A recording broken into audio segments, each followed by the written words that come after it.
penyebab anak mbak itu kok tantrum, suka nangis, kejer-kejer, bahkan katanya sampai guling-guling di lantai mall ketika minta mainan gak dikasih, itu sebabnya sebenarnya dari didikan orang tua mbak. Mohon maaf, itu harus disadari, review ulang maksudnya, ada masih bisa diperbaikin kok ya.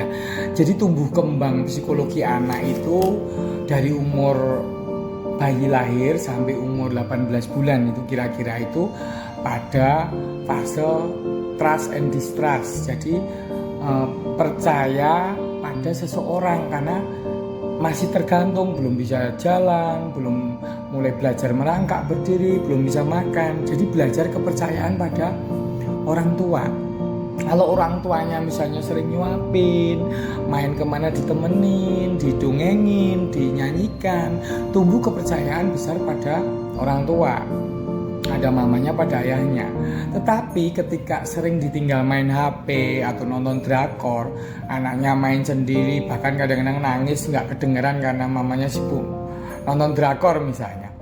Nah itu anak jadi kepercayaannya kepada mama sama ayahnya kurang.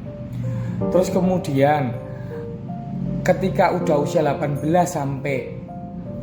bulan sampai 3 tahun itu pada masa otonomi. Anak itu udah belajar untuk mandiri, bisa makan sendiri, bisa megang makanan sendiri, bisa nyendokin sendiri, kemudian bisa ke WC sendiri misalnya, karena udah belajar jalan. Jadi udah mengeksplorasi, udah wilayahnya kemana-mana begitu.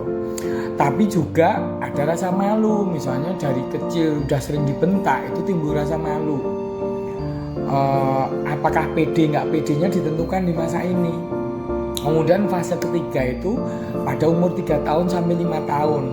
Itu anak-anak sudah mulai inisiatif. Misalnya melihat ada yang ngetok pintu, mulai berusaha bukain pintu seperti itu.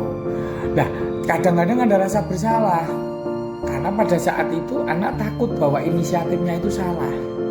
Jadi ketika pola pengasuhan anak itu pada usia segitu itu tidak tepat, itu menimbulkan anak jadi tantrum, mudah marah, keras kepala.